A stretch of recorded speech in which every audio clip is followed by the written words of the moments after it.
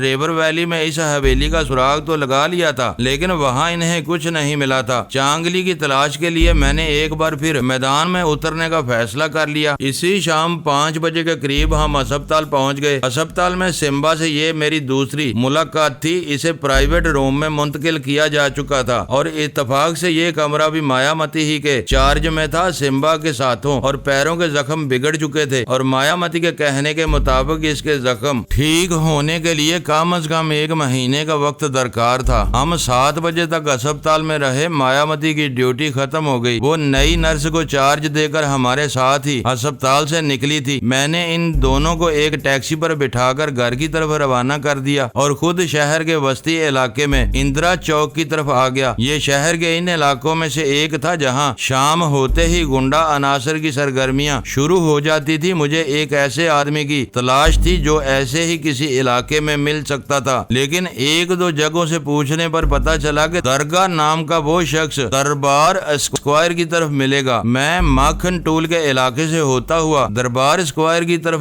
آ گیا۔ درگاہ کماری منڈل کی بدھ عبادت گاہ سے ذرا آگے بسنت پورا کے ایک 3rd کلاس ریسٹورنٹ میں بیٹھا ہوا مل گیا۔ اس نے بھی مجھے فوراً ہی پہچان لیا۔ وہاں بیٹھ کر اس سے کوئی بات کرنا مناسب نہیں تھا۔ ہم فریق اسٹریٹ پر ایک اور ریسٹورنٹ میں آ گئے۔ یہ ذرا مہنگا ریسٹورنٹ تھا اور یہاں گاہکوں کی آمد و رفت بھی محدود ہی رہتی تھی۔ درگاہ سے میری پہلی ملاقات سومبا کے توسط سے ہوئی تھی۔ وہ کرنسی کا ناجائز دھندا کرتا تھا۔ اس سے پہلے وہ بھی منشیات ہی کے کاروبار سے وابستہ تھا، لیکن سومبا سے ملاقات کے بعد اس نے منشیات کا بزنس چھوڑ کر کرنسی کا دھندا شروع کر دیا تھا۔ وہ کسی گروہ سے وابستہ نہیں تھا، ہمیشہ اکیلے ہی کام کرتا تھا۔ کیا میں تم پر اعتماد کر سکتا ہوں؟ میں نے چند رسمی جملوں کے تبادلے کے بعد اس کے چہرے پر نظریں جماتے ہوئے کہا۔ اعتماد پر ہی تو اپنا دھندا چل رہا ہے، درگاہ نے جواب دیا۔ جرائم پیشہ ہیں تو کیا ہوا، پر اپنے بھی کچھ اصول ہیں، اور سب سے پہلا اصول یہ ہے کہ کسی کو دھوکہ دے کر اس کے اعتماد کو ٹھیس مت پہنچاؤ۔ مجھے سومبا جیسا ایک کھرا آدمی ملا تھا، لیکن افسوس کہ وہ اس دنیا میں نہیں رہا۔ گومل نے مجھے دھوکہ دیا۔ اب مجھے ایک ایسے آدمی کی تلاش ہے جس پر میں بھروسہ کر سکوں۔ میں نے کہا، اپنی جان بھی چلی جائے گی تو تمہیں دھوکہ نہیں دوں گا، تم کام تو بتاؤ۔ درگاہ نے یہ کہتے ہوئے ہاتھ میں میری طرف بڑھا دیا۔ میں نے اس کا ہاتھ اپنے ہاتھ میں لے لیا۔ چند لمحے اس کے چہرے کو دیکھتا رہا، پھر اسے بتانے لگا کہ میں اس سے کیا کام لینا چاہتا ہوں۔ کام خطرناک ہے، درگاہ نے کہا۔ کئی آدمی مارے جا چکے ہیں، ناگپال پاگل ہو چکا ہے۔ اس نے اس شہر میں اپنی راجدھانی قائم کر رکھی تھی۔ یہاں اس کا حکم چلنا تو